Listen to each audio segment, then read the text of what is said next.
Astaghfirullah. Bismillahirrahmanirrahim. Assalamualaikum warahmatullahi wabarakatuh. Alhamdulillah wassalatu wassalamu ala rasulillah wa ala alihi wa sahbihi wa mawalah wa la hawla wa la quwata illa billahi wa ba'du. Alhamdulillah, di malam hari ini kembali kita bisa duduk di Masjid Muhajirin. Salawat dan salam kita hadiahkan kepada Rasul kita Nabi besar Muhammad sallallahu alaihi wasallam. Kita meneruskan kajian kita masih membahas dari nabi-nabi min dzurriyyati Adam, dari keturunan Adam alaihi salatu wassalam. Dan malam ini kita akan membahas tentang kisatu Ismail alaihi salam, kisah Nabi Allah Ismail alaihi salatu wassalam. Tentu kisah ini menarik untuk kita kaji, karena bagaimanapun Nabi Allah Ismail adalah kakek buyut daripada Nabi kita Nabi Muhammad sallallahu alaihi wasallam. Nanti kita akan jelaskan nasab dari Nabi kita sampai kepada Nabi Allah Ismail alaihi salatu wassalam. Ma'asyiral muslimin yang dimuliakan Allah Subhanahu wa taala, di dalam Al-Qur'an Allah Subhanahu wa taala sebut tentang kisah Ismail ini 12 kali di 8 surat dalam Al-Quran. Di antaranya surah Al-Baqarah, kemudian terulang di Al-Imran, kemudian terulang di An-Nisa, kemudian juga pada surah Al-An'am, pada surah Ibrahim, kemudian Al-Anbiya, surah Sad, dan juga surah Maryam. Artinya cukup lengkap kisah Ismail alaihi salatu wassalam disebutkan di dalam Al-Quranul Karim. Kalau kita melihat kepada nasab daripada Ismail sampai kepada Rasul kita Nabi besar Muhammad sallallahu alaihi wasallam, jadi Ismail alaihi salatu wassalam itu memiliki 12 putra. Jadi anak-anak Ismail itu semuanya 12, satu perempuan. Di antara nama-namanya disebutkan oleh Imam Ibnu Ishaq, seorang pakar sejarah. Di antara anak-anak Ismail itu ada namanya Nabit, kemudian Qaidar, kemudian Misha, kemudian Musmi, kemudian Mashi, kemudian Ad-Daus, kemudian Arur, kemudian Yatur, kemudian Nabish, Tima, Qaidum, dan yang terakhir perempuan namanya Nasma. Ini seluruhnya 12 putra dan satu putri Ismail alaihi salatu wassalam. Lah, dari keturunan Ismail itu ada namanya Nabit. Nabit putra Ismail. Nabit ini punya anak namanya Yasjub ibn Nabit. Kemudian Yasjub punya anak namanya Ya'rub ibnu Yasjub ibnu Thabit ibn Ismail. Disinilah keluar kalimat Arab dari Ya'rub. Kemudian Ya'rub punya anak namanya Firah. Kemudian Firah punya anak namanya Nahur. Kemudian Nahur punya anak namanya Muqawwim, dan Muqawwim punya anak namanya Udad. Lah Udad inilah ayahanda daripada Adnan. Artinya Adnan inilah yang disepakati bahwa Nabi SAW nasabnya sampai kepada Adnan.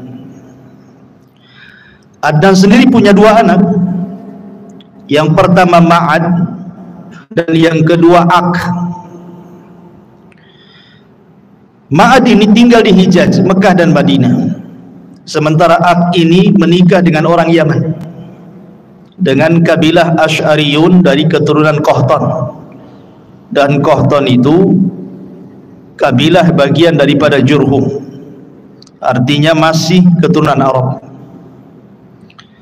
Sehingga kemudian Adnan inilah yang menyatukan antara Arab Yaman dan Hijaz.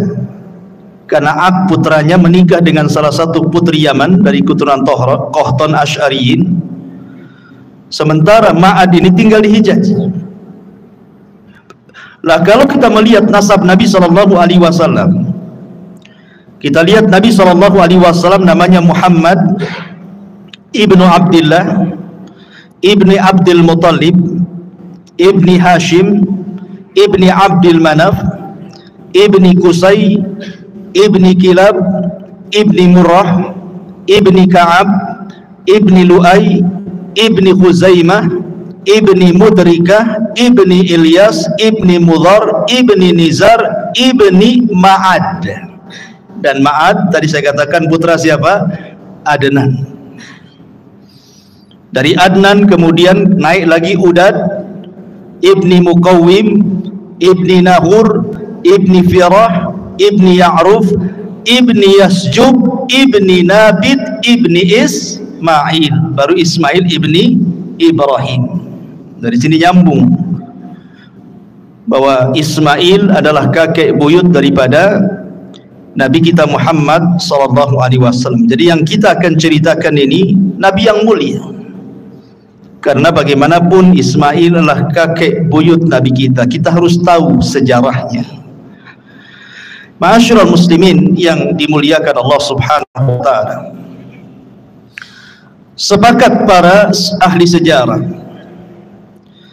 bahwa nabi-nabi sebelum Ibrahim itu semua keturunan Nuh alaihi salatu wassalam. Tetapi setelah Ibrahim alaihi salatu wassalam diutus, maka tidak ada nabi dan rasul satu pun kecuali keturunan Ibrahim. Jadi kalau sebelum Ibrahim, sepakat ulama sejarah bahwa para nabi keturunan daripada Syam, putra Nuh. Tetapi setelah Ibrahim diutus, maka tidak ada nabi dan rasul kecuali turunan Ibrahim. Makanya Ibrahim disebut Abul Anbiya, bapaknya para nabi. Lah Ibrahim sendiri memiliki banyak anak sebenarnya, karena istrinya juga banyak. Walaupun yang masyhur dia menikah dengan dua wanita, Hajar dan Sarah kan gitu ya. Tapi ada wanita lain dinikahi, Ibrahim punya anak. Putra Ibrahim itu antara 7 sampai 8, tetapi yang masyhur adalah Ismail dari istrinya Hajar dan Ishak dari istrinya Sarah. Kemudian dari Ishak lahirlah seorang nabi juga namanya Yakub. Dan dari Yakub ini lahir 12 keturunannya, salah satunya Nabi Yusuf alaihi salatu wassalam. Dan dari 12 ini berkembang biak dan disebut dengan Bani Israel. Dari turunan Yakub ini ribuan para nabi muncul dan diutus kepada Bani Israel, dan ditutup dengan kenabian dan kerasulan Isa ibnu Maryam alaihi salatu wassalam. Ini dari jalur Ishak. Tapi kalau dari jalur Ismail tidak ada yang jadi nabi, tidak ada yang jadi nabi.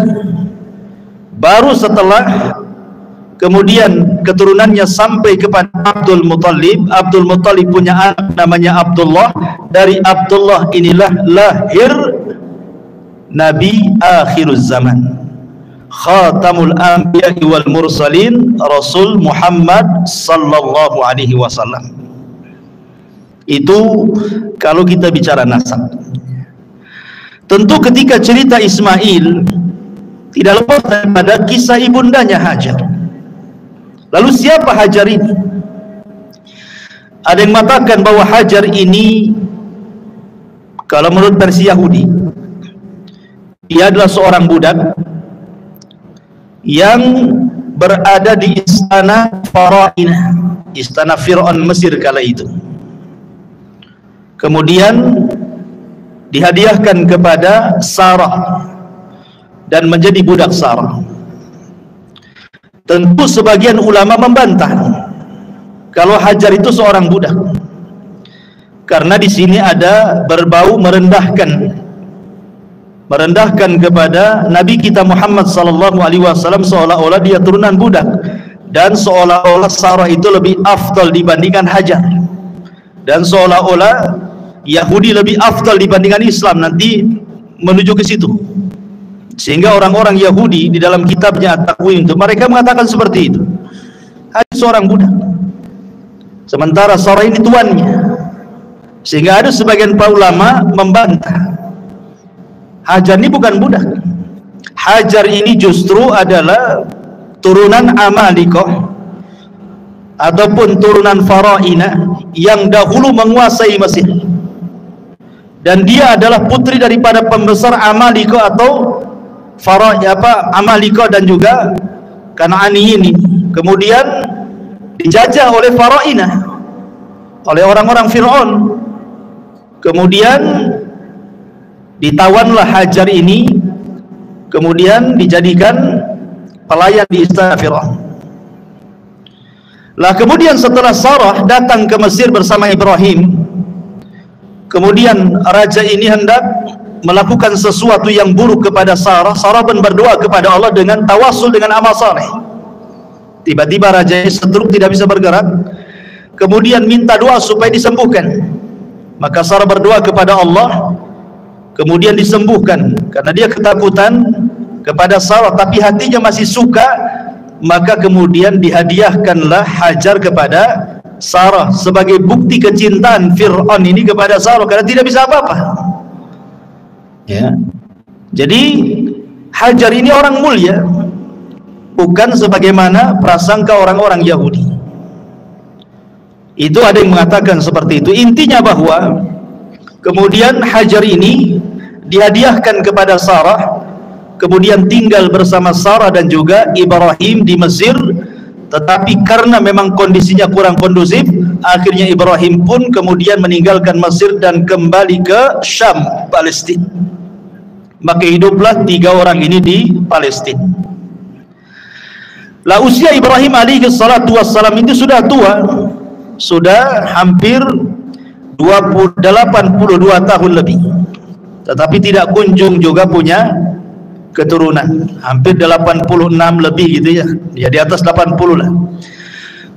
Tidak punya keturunan juga, tetapi Ibrahim terus berdoa kepada Allah Subhanahu wa taala, dan Sarah tahu bahwa Ibrahim itu pengen punya keturunan.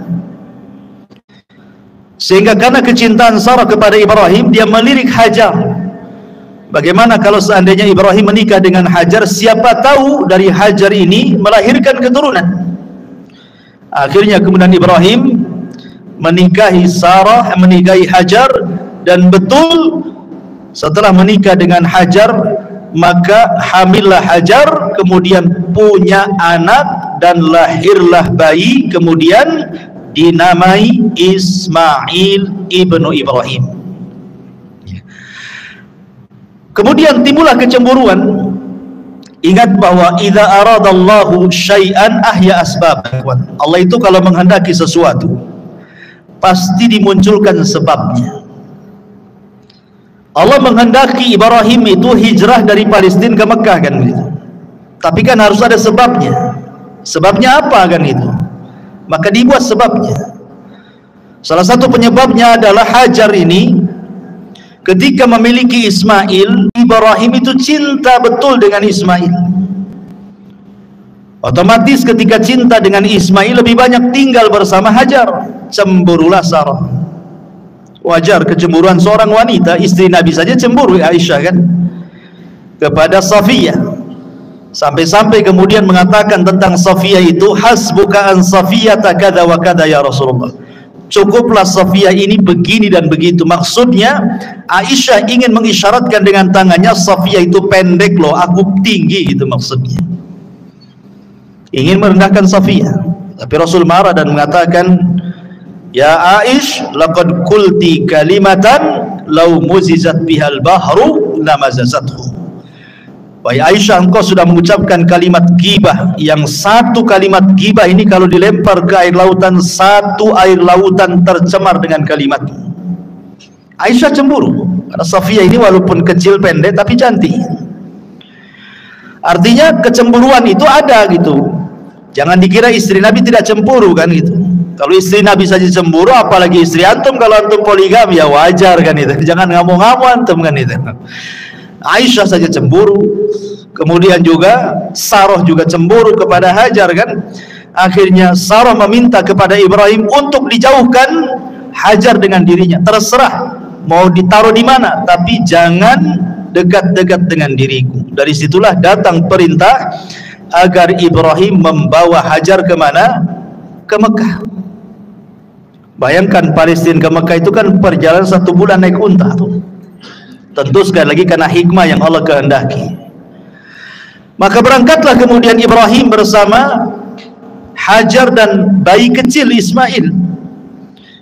1 bulan naik unta sampai kemudian singgah di sebuah wadi, lembah.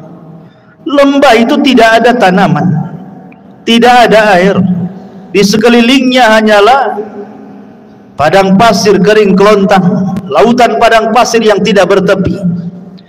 Tiba-tiba kemudian sampai di situ, Ibrahim hanya meletakkan Hajar dan juga Ismail kemudian pergi. Hanya dibekali beberapa bekal untuk beberapa hari saja. Tentu wanita ditinggal suaminya begitu saja kan tidak terima juga. Akhirnya dia mengikuti Ibrahim dan mengatakan kepada Ibrahim, aina tadhhab wa tatrukuna bihadzal wadi? Ya Ibrahim, Anda pergi kemana? Kenapa kau tinggalkan kami di lembah ini? Alladzi laisa fihi insun wala syai'un. Di sini tidak ada manusia, di sini nggak ada apa-apa, nggak ada pohon, nggak ada binatang, nggak ada minuman, nggak ada apa-apa. Dan terus mengikuti Ibrahim sampai ketika di tempat namanya Kada. Baru kemudian Ibrahim terhenti. Kemudian Ibrahim mengatakan kepada Hajar, ilallah, kutinggalkan dirimu kepada Allah. Bayangkan hanya ngomong begitu saja, kutinggalkan dirimu kepada Allah. Barulah kemudian Hajar paham dan mengatakan, raditu billah. Dalam riwayat Bukhari, idzan la yudayyi'un Allah. Kalau begitu saya redha dengan Allah. Dalam riwayat, kalau begitu pasti Allah tidak akan menyia-nyiakan saya. Kalau begitu, idhab ya Ibrahim, pergi engkau Ibrahim. Dari sini ada pelajaran besar bagaimana Hajar dan juga Ismail kecil mengajarkan kepada kita sifat tawakkul ala Allah, sifat tawakal. Dan ini risalah kepada para wanita-wanita di zaman sekarang gitu ya, yang mungkin ditinggal meninggal suaminya, atau ditinggal pergi bekerja suaminya berbulan-bulan, atau boleh jadi suaminya tidak bertanggung jawab, boleh jadi Allah berkehendak lain untuk dirinya. Kalau dia bertawakal kepada Allah Subhanahu wa taala, maka katakan seperti yang dikatakan Hajar, idzan la yudayyi'un Allah. Kalau begitu Allah tidak menyia-nyiakan saya. Ini risalah kepada siapapun yang sedang kesulitan ekonomi, dipecat dari pekerjaannya, memilih bekerja yang halal dan meninggalkan yang haram. Katakan idzan lan yudayyi'un Allah. Katakan Allah tidak menyia-nyiakan saya. Begitulah tawakal yang diajarkan Ummu Ismail kepada kita. Tapi Ibrahim juga ketika meninggalkan istrinya Hajar dan putranya itu juga mengadu kepada Allah. Kenapa begini perintahnya gitu ya? Kenapa nggak ada perintah lain saja?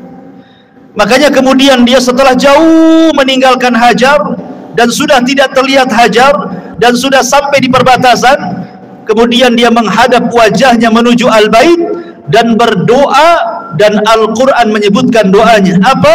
Inni askantu min dzurriyyati biwadin ghairi dzi zar'in 'inda baitakal muharram. Ya Rabb, kenapa aku meletakkan dari keturunanku di sebuah lembah yang tidak ada tanaman di sisi baitmu, rumahmu yang sangat mulia? Kemudian Ibrahim alaihi salatu wassalam terus berdoa kepada Allah Azza wa Jalla.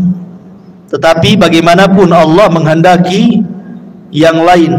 Terkadang ada kaidah, man taraka syai'an lillahi awwadallahu khairan minhu. Barang siapa yang meninggalkan sesuatu karena Allah, pasti Allah akan mengganti sesuatu itu dengan sesuatu yang jauh lebih baik lagi. Boleh jadi kalau seandainya Hajar tetap bersama Ibrahim di Palestina dan Sarah, tentu kehidupannya akan seperti itu saja kan, kecemburuan dan begitu seterusnya kan. Tetapi ketika kemudian dia rela meninggalkan Ibrahim dan juga istri pertamanya, harus ditempatkan di sebuah tempat, semua karena Allah, dan dia yakin Allah tidak menyia-nyiakan dirinya. Akhirnya kemudian justru itulah awal sejarah yang tidak pernah bisa dilupakan umat manusia sampai sekarang. Sekarang yang banyak diceritakan Hajar bukan Sarahnya kan? Karena berkat sejarah Hajar inilah ada manasik haji. Ya.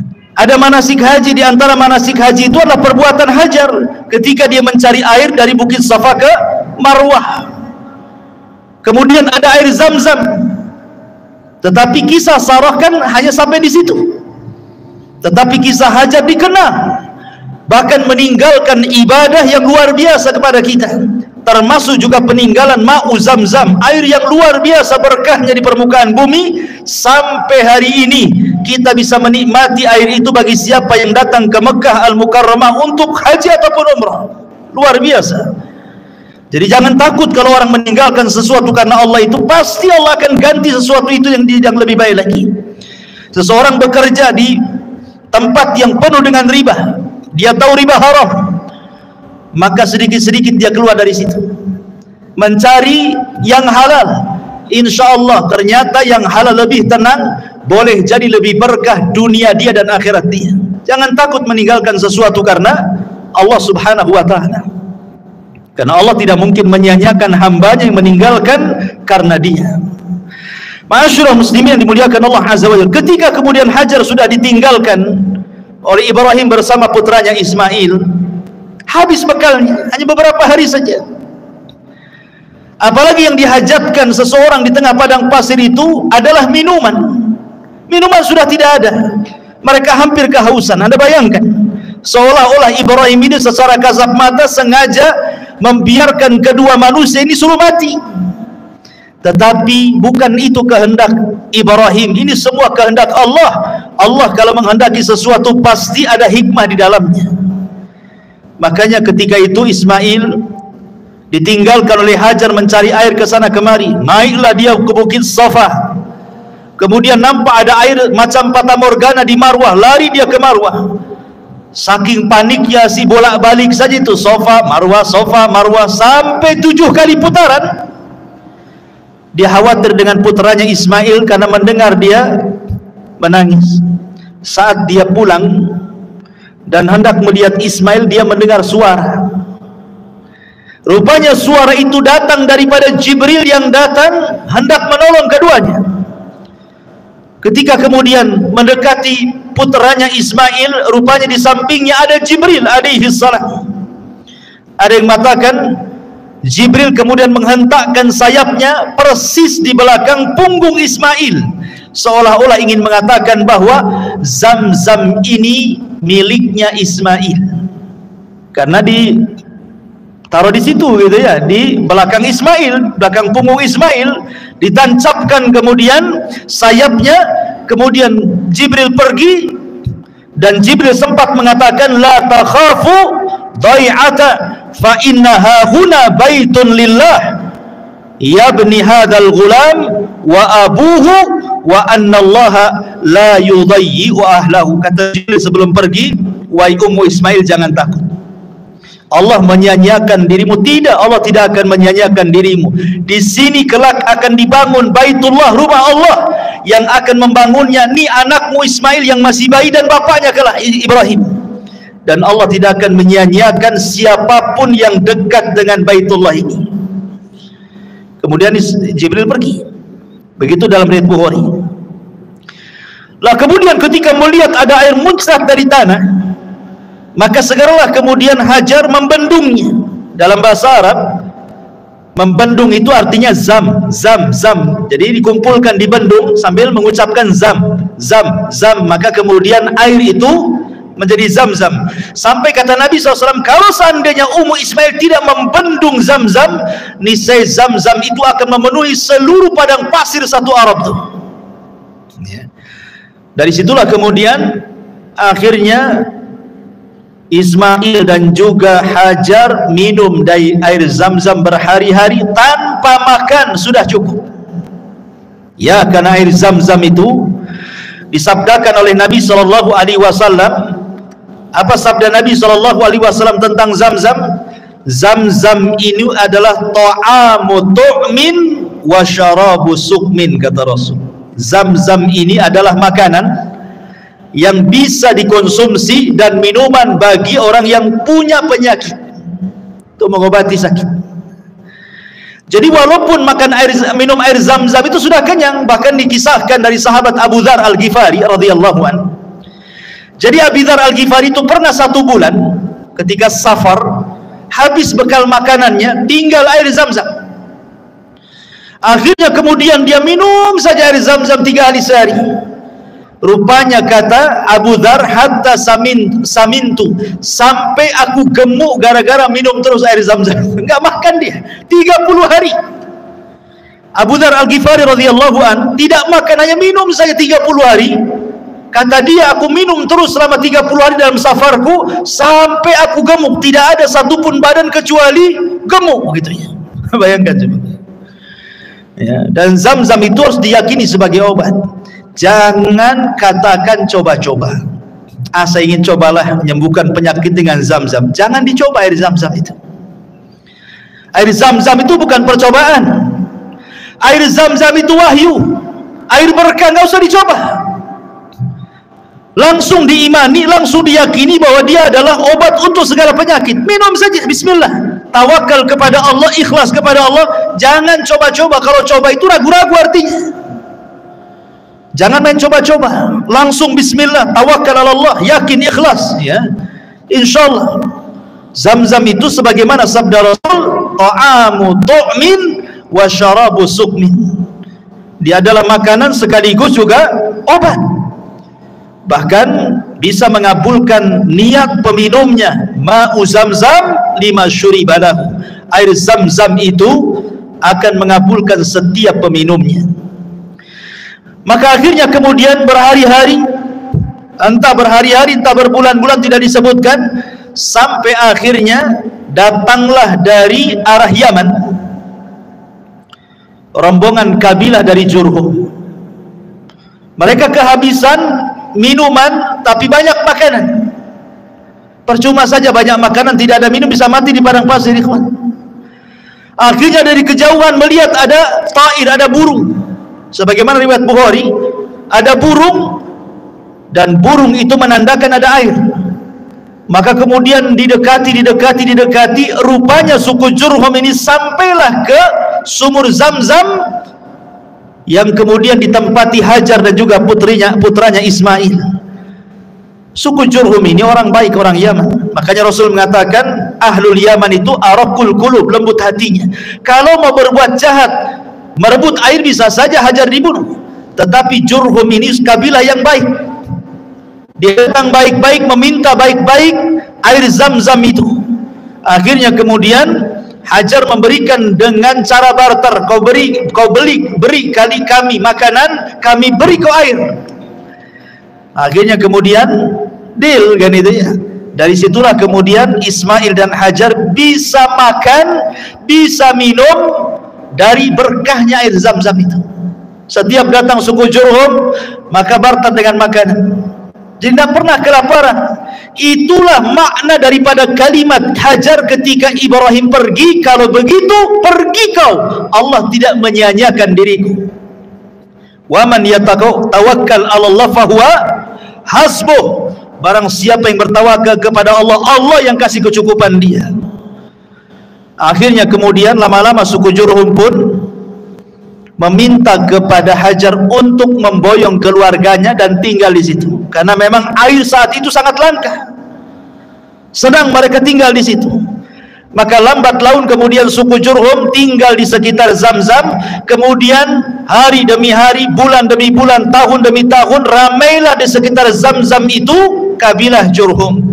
Ismail pun mulai membesar, kemudian belajar bahasa Arab kepada suku Jurhum. Jadilah Ismail musta'rab, bukan orang Arab, belajar bahasa Arab, fasih pula dia bahasa Arab. Makanya sering saya katakan, kalau antum orang Indonesia fasih berbahasa Arab, berarti antum Arab. Walaupun antum turunan Arab Yaman, tapi tak bunyi bahasa Arab, antum bukan Arab. Menang muka saja Arab. Ya, bahasa Arab tak bisa, bukan Arab antum. Walaupun ngaku Habib sekalipun, kalau tidak punya bahasa Arab, bukan Arab. Tapi kalaupun antum hitam pesek hidungnya persis kayak orang Melayu, tapi bahasa Arabnya mantap kayak Ismail, antum Arab. Paham ya?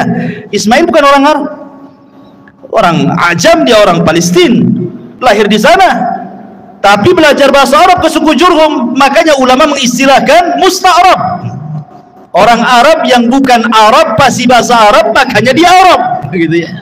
Di situ kaidahnya muncul. Ya. Ma'asyiral muslimin yang dimuliakan Allah Subhanahu wa taala. Akhirnya kemudian Ismail pun besar-besar di situ. Ketika usianya belasan tahun, tentu Ibrahim selaku orang tua kan wajarlah kangen ingin berjumpa dengan Ismail yang sudah lama ditinggalkannya, sudah belasan tahun.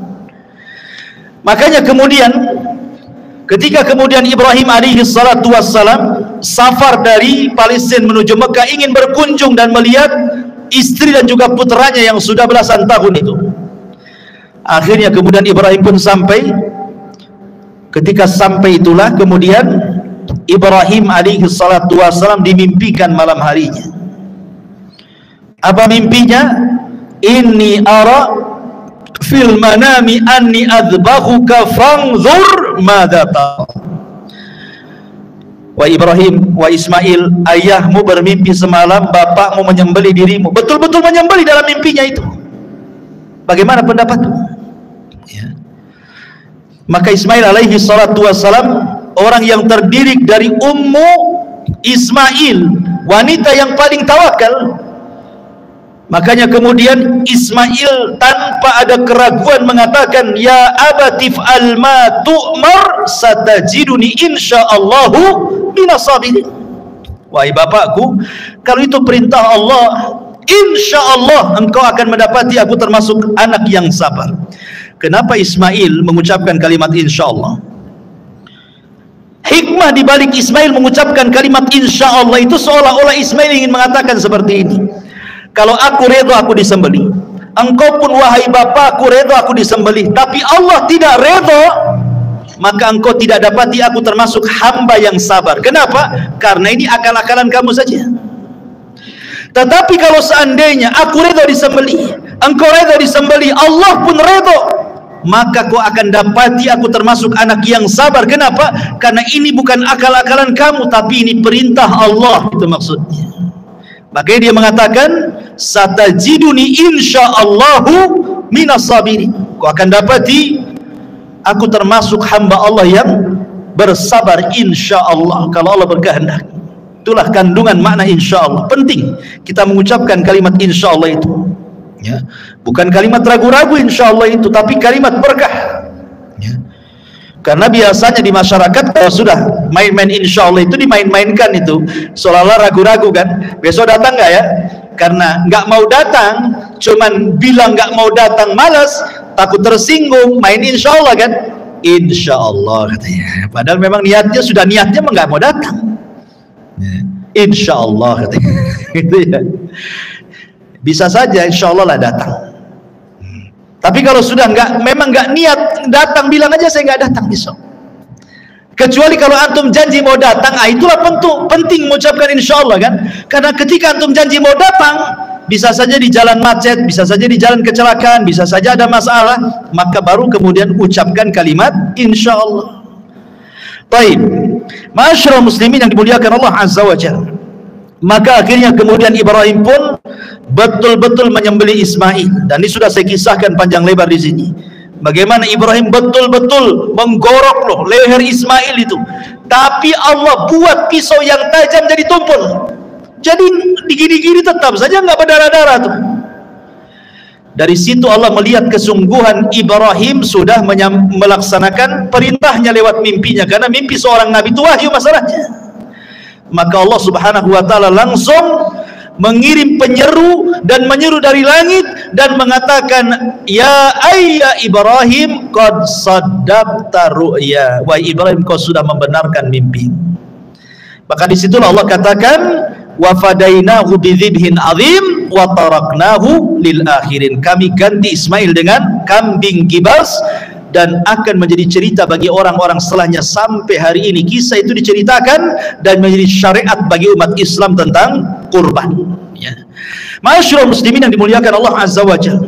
Selesai kisah penyembelihan ini, maka kemudian Ibrahim balik lagi ke Palestina. Ismail kemudian menjadi laki-laki yang tumbuh dewasa gitu. Lah setelah Ismail kemudian tumbuh dewasa, maka Allah takdirkan Hajar meninggal dunia di usia yang sudah tua juga, 80 tahunan ke atas Hajar meninggal. Kemudian Ismail tertarik dengan wanita Jurhum, menikahlah Ismail dengan wanita Jurhum. Masalahnya disebutkan di dalam sejarah, bahkan juga diriwayatkan dalam Sahih Bukhari, bahwa ketika kemudian Ismail alaihi salatu wassalam menikah dengan wanita Jurhum itu, Ibrahim mendengar putranya sudah menikah. Maka Ibrahim dari Palestina datang ke Mekah ingin melihat istri daripada Ismail. Kemudian ketika dia berkunjung kepada rumah Ismail, Ismail sedang pergi, sedang mencari kerja, sedang mencari maisha. Maka kemudian Ibrahim bertanya kepada istri pertama Ismail yang dinikahi ini tentang bagaimana kehidupannya. Tiba-tiba kemudian ngeluh dia dan mengatakan, nahnu bisyarrin, nahnu fi dhikin wa syiddatin, fasyakat ilaihi. Hidup kami ini susah, kata istri pertamanya ini. Hidup kami dalam kejelekan, hidup kami tidak senang, hidup kami dalam kemiskinan, susah makan, macam-macam diadukan kepada Ibrahim. Ini istri Ismail tidak tahu kalau di depannya itu Ibrahim, ya, karena dia nggak ngaku dia mertuanya kan gitu. Akhirnya kemudian Ibrahim ini melihat ini kok istrinya aneh, ini kok ngeluh-ngeluh gini nih, berarti Ismail ini salah cari jodoh nih. Akhirnya kemudian Ibrahim sebelum pergi, dalam Sahih Bukhari dijelaskan, Ibrahim menasihati istrinya, nanti kalau datang suamimu Ismail, katakan pesan dari saya, ghayyir atabata babik. Kemudian pergi Ibrahim. Ketika Ismail kemudian pulang, diceritakan sama istrinya bahwa ada orang tua sifatnya seperti ini. Kaget dia, lah itu orang tua saya, kenapa kau tidak memuliakan dia? Kata istri, saya tidak tahu itu orang tuamu. Akhirnya kemudian kata Ismail, berpesan apa itu orang tuaku kepadaku? Kata istrinya, dia hanya berpesan, ghayyir atabata babik, katanya, ganti tangga menuju rumah depanmu, katanya. Kata Ismail, oh iya, yang dimaksud atabat itu adalah engkau, aku disuruh menceraikan kamu, katanya. Wasiat Ibrahim. Akhirnya diceraikan istri pertamanya. Kemudian setelah diceraikan istri pertamanya, terdengarlah oleh kabilah Jurhum Ismail menceraikan istrinya. Akhirnya kemudian banyak pembesar-pembesar Jurhum itu yang menawarkan putrinya. Bagaimanapun Ismail ini tokoh kan gitu ya. Dia pemilik Zamzam, orang-orang Jurhum mereka sangat berhajat kepada Zamzam, dan itulah ekonominya selama ini mereka hidup. Akhirnya kemudian ada salah satu daripada pembesar Jurhum itu menawarkan putrinya yang saleh untuk menikah dengan Ismail. Akhirnya kemudian Ismail pun menikah dengan istri keduanya, tapi tetap Ibrahim hendak mengujinya. Datang kedua kalinya kepada istri yang keduanya, kemudian bertanya soal kondisi kehidupannya. Maka kemudian kata istri keduanya, dia menceritakan, nahnu bi khairin, katanya, kami dalam kondisi baik, wasaatin, dan dalam kondisi lapang. Padahal kehidupannya susah, tapi dia tetap mengatakan baik dan kondisi lapang. Berarti baik akhlaknya tuh. Kemudian ketika itu, karena istri keduanya kan tidak tahu kalau itu ayahanda daripada Ismail, tetap dia menghormatinya. Diambillah daging kambing, kemudian sebagai menjamu tamu, kemudian diambillah air Zamzam, kemudian disodorkan kepada Ibrahim. Kalau istri pertama nggak keluar tuh sama sekali itu jamuan-jamuan itu ya. Ini istri keduanya betul-betul muliakan tamu.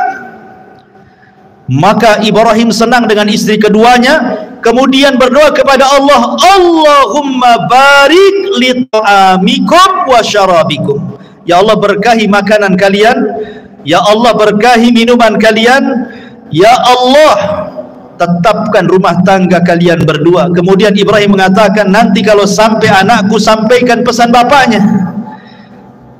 Apa? La tughayyir atabata babik, jangan kau ganti lagi tangga menuju depan rumahmu, katanya. Nah, itu istrimu tuh katanya. Akhirnya Ismail pulang, kemudian diceritakan istri keduanya. Kata Ismail, ayahku menyuruh agar aku tidak menceraikan kamu. Lihat. Tapi di sini syahidnya Ibrahim mendoakan apa? Mendoakan makanan dan minuman. Yang ketika itu makanan yang didoakan oleh Ibrahim apa? Daging kambing dan juga air Zamzam. Sejak itulah kambing dan Zamzam di Mekah menjadi berkah karena doanya Ibrahim. Makanya penduduk Mekah itu walaupun makan kambing siang, pagi, sore, malam, nyantai saja mereka. 1 tahun mereka pagi, siang, sore makan kambing, nggak ada cerita naik darah, naik kolesterol, stroke, nggak ada. Coba antum pakai kambing Batam, sebulan saja pagi kambing, siang kambing, malam kambing, pagi sate, siang gulai, rawon lagi sorenya, malamnya tengkleng. Sebulan saja. Apa nggak naik itu tensinya? Ya. Masyaallah muslimin yang dimuliakan Allah Azza wa Jalla. Intinya bahwa kemudian Ismail pun tetap tidak menceraikan istrinya karena dapat istri yang soleh. Dari istri inilah lahir 12 keturunannya yang saya sebutkan di mukaddimah tadi. Kemudian setelah itu Sarah meninggal, maka Ibrahim kemudian hijrah dari Palestina dan bergabung bersama Ismail. Disinilah terjadi pembuatan Ka'bah, pembangunan Ka'bah yang sempat roboh. Kisahnya adalah, jadi ketika kemudian Allah Subhanahu wa taala perintahkan Ibrahim untuk membangun Ka'bah dan juga putranya Ismail, maka mulailah kemudian Ibrahim dan juga Ismail mencangkul bagian Ka'bah yang akan dibangun sampai kemudian mendapati pondasi. Dan ketika di zaman jahiliyah pernah kan dirobohkan karena terkena banjir sehingga Ka'bah rusak, kemudian oleh Al-Walid ibn Mughirah dan orang-orang Quraisy digali sehingga sampai kepada pondasi awal Ka'bah yang berwarna hijau. Ya, pondasinya itu warna hijau. Ya. Lah Ibrahim juga sama, karena Ibrahim itu tidak mulai dari pondasi, karena pondasi sudah ada sejak zaman para malaikat membangunnya. Ada yang mengatakan Adam yang membangunnya gitu. Jadi Ibrahim itu hanya meninggikan saja. Maka mulailah kemudian Ibrahim dan Ismail meninggikan dari atas pondasi itu bangunan Ka'bah.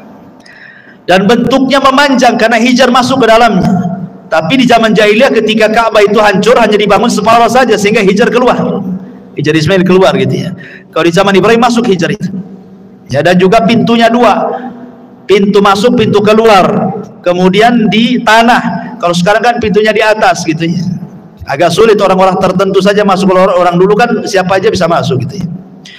Intinya bahwa ketika kemudian sudah dibantu oleh Ismail pembangunan Ka'bah, sampai kemudian ada satu tempat yang itu khusus untuk satu batu, kurang satu batu, maka Ibrahim meminta kepada Ismail untuk mencari batu.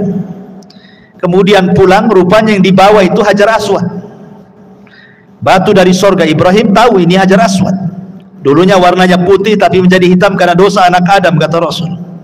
Maka diletakkan Hajar Aswad di Ka'bah sebagai pelengkap Ka'bah itu. Dan Hajar Aswad ini menjadi kiblat bagi kita kaum muslimin ketika sholat kita, dan pernah hilang 20 tahun, dicongkel oleh orang-orang Syiah. Ketika Syiah menyerbu Mekah ketika itu kan, sampai di pantai ribuan jemaah haji itu, sampai orang yang nempel di kiswah Ka'bahnya di pantai itu, orang-orang Syiah itu dicongkel itu Hajar Aswad, dibawa ke Bahrain. 20 tahun hilang Hajar Aswad itu. Tapi setelah Hajar Aswad dicuri sama orang-orang Syiah itu, dibawa ke Bahrain, banyak azab menimpa Bahrain. Akhirnya takut dibalikin lagi setelah 20 tahun. Ya, Ma'asyiral muslimin yang dimuliakan Allah Subhanahu wa taala, intinya bahwa Allah Subhanahu wa taala menggambarkan dalam Al-Qur'an, inna awwala baitin wudi'a lin-nasi lalladzi bi Bakkah mubarakan wa hudan lil alamin fihi ayatun bayyinatun maqamu Ibrahim wa man dakhalahu kana amina walillahi 'alan nasi hajjul baiti man istata'a ilaihi sabila wa man kafara fa innallaha ghaniyyun 'anil alamin. Sesungguhnya rumah yang mula-mula dibangun untuk tempat beribadah manusia adalah Baitullah yang ada di Bakkah ataupun Mekah, yang diberkahi dan menjadi petunjuk bagi semua manusia. Di sana terdapat tanda-tanda yang jelas, di antaranya makam Ibrahim. Barang siapa memasuki Baitullah, amanlah dia. Dan di antara kewajiban manusia terhadap Allah adalah melaksanakan ibadah haji ke Baitullah, yaitu bagi orang-orang yang mampu mengadakan perjalanan ke sana. Barang siapa yang mengingkari kewajiban haji, maka ketahuilah Allah Maha Kaya bagi seluruh alam semesta. Ketika Ibrahim sudah selesai itu membangun Ka'bah, dan apabila dia capek, maka dia berdiri di samping Ka'bah yang kemudian menjadi makom Ibrahim. Makom dulu tempat istirahatnya di situ, makanya makom sekarang kan. Ya. Jadi setelah selesai, Allah perintahkan kepada Ibrahim untuk mengajak seluruh manusia yang ada di bumi suruh haji. Ibrahim gimana? Harus datang kemana-mana mengajak manusia haji, perlu berapa waktu ke timur, ke barat, ke selatan, ke utara. Jadi Ibrahim mengatakan, ya Rabb, tidak mungkinlah saya berjalan ke sana kemari kan itu. Tapi Allah mengatakan, ya Ibrahim, aku tidak suruh kau jalan ke sana kemari, aku suruh kau berteriak dari Mekah. Nanti kami yang sampaikan suaramu ke ujung barat, ke ujung timur, ke selatan dan ke utara. Dan ini mukjizatnya Ibrahim. Cukup kau serukan manusia untuk haji, suaramu sampai di sana nanti, gitu maksudnya. Maka Ibrahim pun menyerukan manusia untuk haji, suaranya kemana-mana, masuk ke telinga semua manusia. Subhanallah, seruan Ibrahim masih melengket di telinga kita sampai hari ini. Semua datang ke Mekah, ya, semua datang ke Mekah kan. Alhamdulillah, seruan Ibrahim sampai hari ini melekat di telinga-telinga kaum muslimin. Wa'adzin finnas, ya, dan serukan kepada manusia untuk haji, ya'tuka rijalan wa ala kulli dhamirin ya'tin min kulli fajin amik, kata Allah. Maka akan datang dari semua belahan negeri untuk menziarahi Ka'bah. Sadaqallahul azim. Lihat bagaimana sekarang dari penjuru negeri datang ke Mekah. Subhanallah, tidak ada orang yang bosan datang ke Mekah dalam rangka haji dan umrah.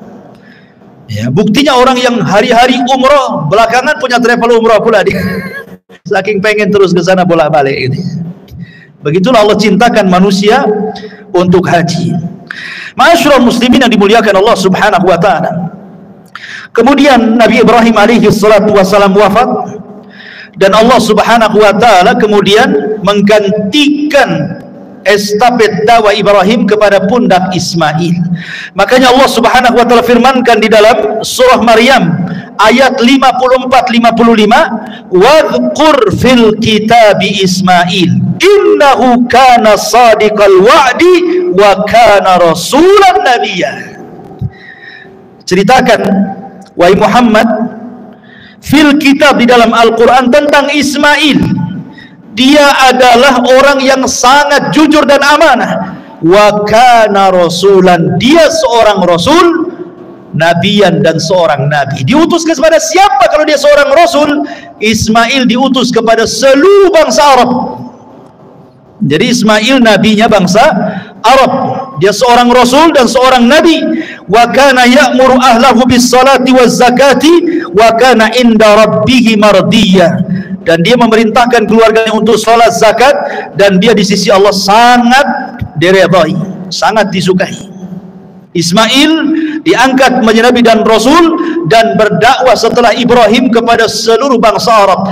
Dan subhanallah, asar Ismail sampai kepada di masa jahiliyah, di masa diutusnya Nabi SAW, sampai ketika Rasul datang ke Gua Hira untuk tahannud, untuk i'tikaf di Gua Hira, belum diangkat jadi Nabi. Kemudian Rasul SAW tafakur di situ, beribadah kepada Allah Azza wa Jalla, beribadah atas syariat siapa coba? Kan belum diangkat jadi Nabi, belum ada syariat kan? Jadi Rasul beribadah di atas syariat Ismail. Dia beribadah di atas syariat Ismail, tafakur dalam gua itu.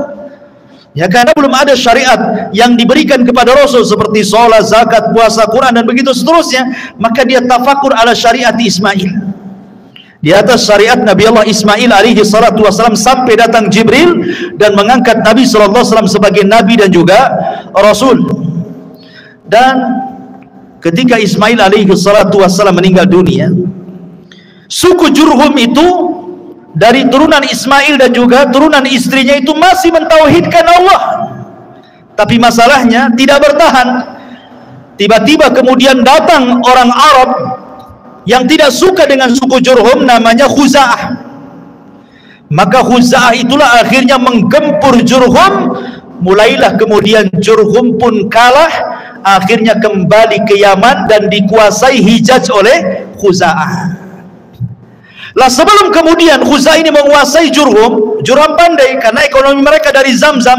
Disitulah air Zamzam dipendam sama orang-orang Jurhum supaya jangan direbut Khuza'ah, dipendam sampai akhirnya beratus-ratus tahun hilang Zamzam itu.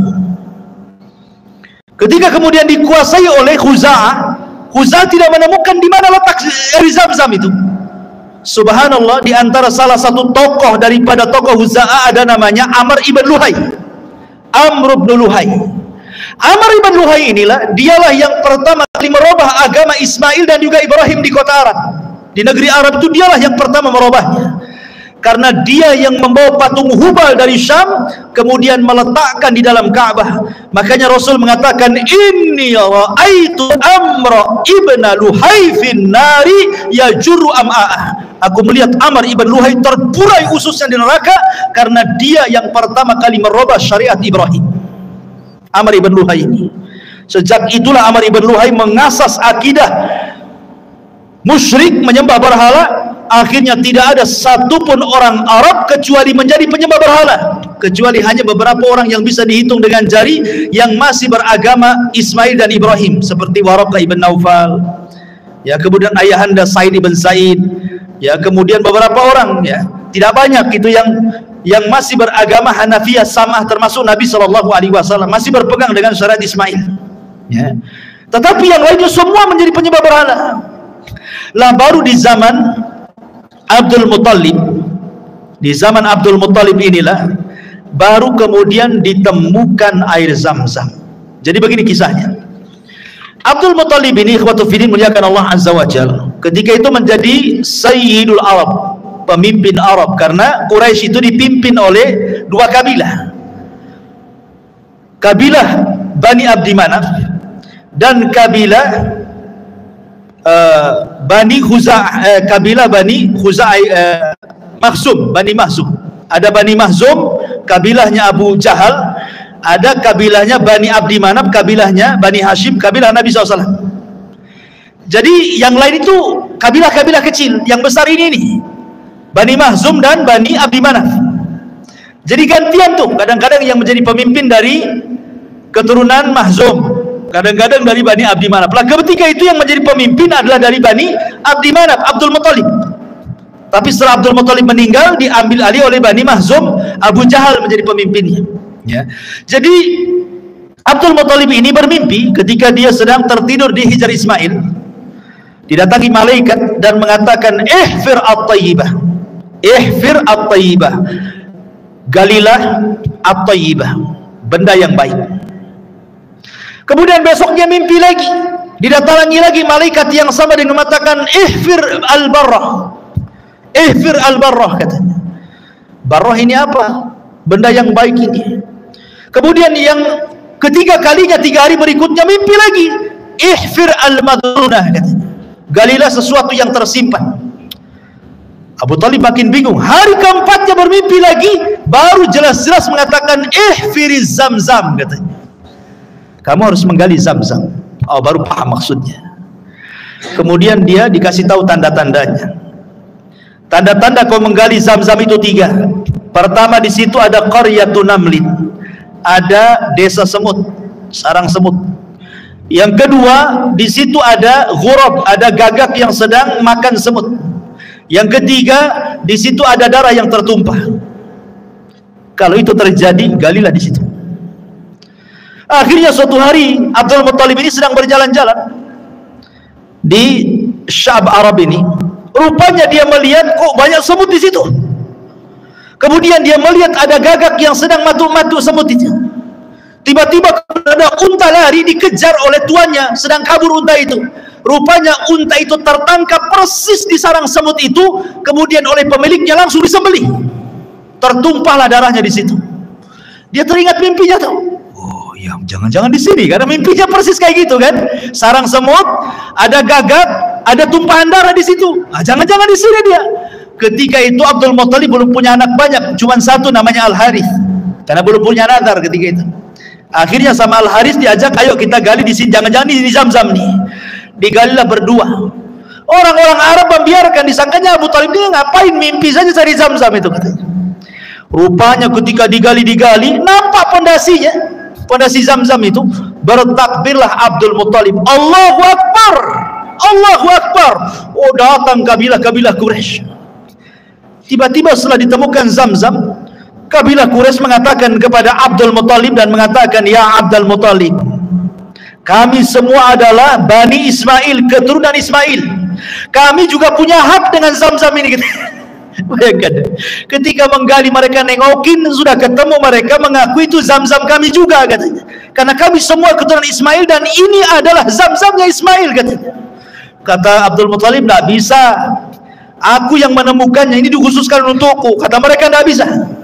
Kalau engkau tidak berbagi dengan kami siap perang, katanya. Oh, ngajak perang. Akhirnya kemudian kata Abdul Muttalib, apa enggak ada pendapat yang lebih baik kecuali harus perang? Kata mereka, kalau begitu kita harus datang kepada orang pintar dari Bani Sa'ad, dari Hudzail, katanya. Di situ ada dukun sakti. Biar dukun itu menentukan apakah Zamzam itu milikmu atau milik kita semua, katanya. Akhirnya masing-masing kabilah mengutus beberapa utusan. Ini Bani Hudzail, Bani Sa'ad ini di ujung Syam loh, perbatasan Syam. Sementara orang-orang ini di Hijaz. Kalau mereka mau datang ke dukun yang ada di perbatasan Syam itu, harus melewati berbulan-bulan padang pasir. Coba bayangkan coba. Hanya ingin nemuin dukun aja tuh. Berangkatlah mereka. Subhanallah, di tengah jalan kehabisan bekal, kehabisan minum, banyak mati. Sehingga hanya beberapa orang saja yang masih hidup. Akhirnya mereka pun sudah tidak bisa lagi melanjutkan perjalanan dan hampir menguburkan hidup mereka sendiri karena tidak sanggup lagi, masih jauh perjalanan. Sementara air sudah nggak ada. Kemudian mereka mengatakan, kata Abdul Muttalib, sebaiknya kita berpencar saja. Kita cari air, mudah-mudahan mungkin di sekitar sini ada air, masing-masing gak dapat rezeki gitu. Akhirnya berpencarlah mereka. Qadarullah, ketika Abdul Muttalib hendak pergi, ketika dia menginjak padang pasir, sandalnya itu ketika diangkat keluar air. Akhirnya mereka pun minum dari situ. Mereka ditolong oleh Abdul Muttalib lagi nih. Dari situlah mereka mengatakan, sudahlah Abdul Muttalib, tidak perlu kita datang ke dukun, kami menyerah, Zamzam itu milikmu karena engkau sudah menolong kami semua di sini. Balik lagi, tidak jadi ke dukun. Dari situlah Zamzam miliknya Abdul Muttalib. Tapi masalahnya Abdul Muttalib sudah tahu nih, kalau dibiarkan dia meninggal bisa masalah Quraisy, perang nih gara-gara Zamzam. Disitulah dia bernadar. bernazar kepada Allah agar diberikan anak 10 untuk menjaga Zamzam, dan sebagai imbalannya 1 di antara mereka akan aku korbankan. Allah takdirkan dipenuhi nazarnya. Abdul Muttalib pun punya anak 10, salah satunya namanya Abdullah, ayahanda Nabi. Ketika sudah pada remaja, Abdul Muttalib lupa dengan nazarnya bahwa dia harus mengorbankan salah satu dari 10 anaknya. Tetapi kemudian diingatkan, hai Abdul Muttalib, kau sudah berjanji akan mengorbankan salah satu putranya. Dikurahlah anak-anaknya. Subhanallah, yang kena pula Abdullah. Abdullah itu anak yang paling dicintai Abdul Muttalib dan disayangi orang-orang Quraisy. Makanya orang-orang Quraisy mengatakan, gak usahlah disembelih Abdullah itu, kau datang aja ke dukun lagi, mungkin ada solusi yang lain katanya. Datanglah Abdul Muttalib ke dukun. Kata dukun, cobalah dikocok kayak arisan katanya. Ya, tulis 2 dalam 2 kertas, 1 nama Abdul Muttalib, 1 10 unta. Kocok, siapa yang keluar kalau 10 unta berarti selamatlah Abdullah. Kau sembelih 10 unta, bagikan fuqara wal masakin katanya. Dikocok, keluar Abdullah. Lah, keluar Abdullah. Akhirnya kemudian pasang lagi 10 ekor unta. Dikocok, Abdullah lagi keluar, pasang lagi 10 ekor unta. Sampai akhirnya 10 kali pasang. Berarti sudah 100 ekor unta tuh. Baru keluar unta. Akhirnya dia terpaksa menyembelih 100 ekor unta loh ya, diberikan kepada fuqara wal masakin dan tidak jadi menyembelih Abdullah. Dari situlah 100 ekor unta menjadi diat pembunuhan. Kalau ada orang membunuh, kisos. Kalau tidak dikisos, bayar 100 ekor unta. Jadi diat.